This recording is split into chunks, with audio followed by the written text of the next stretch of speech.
Rest in peace to Food Network star Anne Burrell, who took herself out. Her death was due to acute intoxication, where she seemingly combined a whole bunch of over-the-counter drugs. I hate hearing it. I hate hearing when people feel like they're so distraught that they feel like the world is better without them. R.I.P. to Anne. I feel sorry for her. I feel sorry for her family. When you hear these things happen, it's a gut punch just because when you see someone like her on TV, you feel like, well, life is great. You're on the Food Network. You do these competition shows. You're having a good time. You're in your element. But we only see a snapshot of these people in this specific time. We don't know how they are from day to day. We don't know what their struggles are. Like, we don't know who struggles on the Food Network because they're not like superstars. So they're not really writing unless they get divorced or something or get married. Like, we don't know what's going on with them from day to day. People that you think have the best of everything, best marriage, best house, best cars, best job, best kids, best everything, best looks, they might be empty inside. And sometimes they don't know why. So here's the thing. If you feel like you're going to self-harm yourself, call 988. 988 is a crisis hotline. The people there are great. I feel like this number should be broadcast all the time because it's free. I used it a couple years ago, not to this extent, but I was going through something and I needed someone to talk to, and I didn't want to burden my friends what I was going through. So I found this number out of the blue, and the woman I talked to was great. And she really helped me out and talked me down because my mind was racing. And I was just like, I need someone to talk to, but who do I talk to? And she really calmed me down. And that's the only time I called that number since. It's been a few years since then. But that number's great. And shout out to the people who handle these phone calls, because it could be a situation like mine's that was serious but not destructive, or to the extent of people who feel like either harming themselves or other people. So shout out to them for helping people out. So that number is 988. If you don't call that number, if you feel like you have these thoughts of hurting yourself, or you're just depressed or anxiety, whatever it is, go see a therapist. Some people feel like, well, I just need to read my Bible and talk to my pastor. Yeah. But if you do believe in God and the Lord and all that stuff, I feel like God and the Lord also put therapists here to assist us where our pastors cannot. So if you have some deep-rooted issues, trauma, go talk to somebody. If you don't want to do that, or you don't have the insurance for it, write these things. Journal. Write out your thoughts and feelings. Go watch. Let's say let's say you're going through depression or anxiety, just type that in YouTube or TikTok, and there's tons of videos where you have therapists and life coaches and coaches or people with real life experiences talking about themselves if they dealt with depression or anxiety or trauma, or if they felt like they was going to self-harm themselves. You can find anything on YouTube. And I'm telling you, if you feel like, man, I have anxiety, I don't know what to do, write in, how do I cure anxiety? How do I fix my anxiety? I'm depressed. How do I solve my depression or work on my depression? There's so many ways. There's so many videos out there that can help you. They can help you. There are tools today that our parents didn't have 20 years ago, 30 years ago. They didn't have these things. You would have to go talk to somebody, right?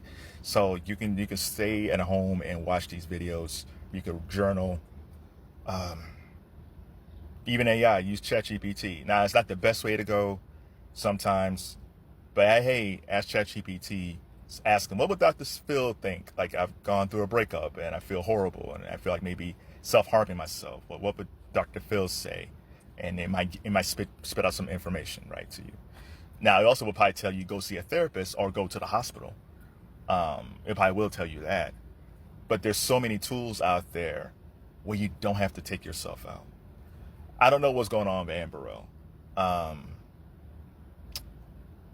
hope she found peace. I just wish that she didn't feel like taking pills was the way to go. Because what happens when people take themselves out, they don't think about who they leave behind. your parents, your grandparents, your cousins, your friends, your brothers, your sisters. And some of those people will blame themselves because they feel like, I should have done more. I knew she was struggling. I should have said something. I should have called her more often. I thought she was just joking around. I know she was that sick. Why do I wish. And then sometimes they get angry. It's like, how come you didn't call me? Like, that's why that thought process, I think I thought about that one time in my life where I felt like, and this is a long, long time ago, I felt like maybe it's best I'm just not here. Because at that point, nothing was working for me. I just felt like I was just alone. Even though I had my family and I had some friends and stuff, I just felt like my thing was, who's going to miss me? Who's going to miss Kevin Lockett? And that was probably the darkest I ever was. But then I started thinking, yeah, but once you're gone, you're gone. There are no comebacks. Like once in a while you hear people and they try to take themselves out and they were saved. Like Kurt Cobain, people forget. Like he tried to take himself out once before. And they were on tour, I think overseas in Europe. And they found him. And then the second time he took himself out, but just my luck, that's it. It's like once you're gone, you're gone. So it's like, no, I like being here. I like being here. But sometimes when you're in that type of despair, you just feel like the world is better off without me. Who's going to miss me? We seen that with Michael Jamal Warner. Like even though he died, I think Michael Jamal Warner would be so amazed by the outpouring of love that he's received from everywhere. And I don't think Michael Jamal Warner, even though unfortunately he drowned, I don't think he felt like he was that loved. I think he felt like people did love him, but not these masses of people from the Smithsonian and stars and entertainers and models and rappers and singers. Like everybody just loved him, and I don't think he knew that. I think from the people he knew that. But that's the thing. So there are people, if you feel like you're going to harm yourself, don't. There are people here who do love you. And if it's not your family, it could be your friends. It could be coworkers. It could be, in her case, could be your fans from the Food Network, where they might not be your family, they might not be your friends, but they love and support you. And if all you did say, hey, I'm thinking about maybe not being here anymore, I feel like if she typed that or anybody else have done that in the past, they kind of type that out, saying, I don't think I'm going to be here anymore. You will receive an outpouring of love from people saying, no, don't go. We need you. Here's some links. Here's some words that I went by. I went through the same thing. I think people might be surprised how often some people have thought about self-harming themselves. And, it could be your pastor. It could be your best friend. Could have been your coach. Could have been a teacher. Could be the guy down the street who's always whistling like he's always having a good day. We don't know what happens behind closed doors. We don't know. Honest to God, we know our friends, but do we really know our friends? Because we don't talk to them every day. And if we do talk to them every day, they don't tell you everything. So rest in peace, Anne Burrell. I hope whatever she was going through, I hope she has peace now. If you are in the same situation, call 988 before you do anything. Journal, watch YouTube videos, get a therapist, use AI, ask questions. And most importantly, somebody loves you.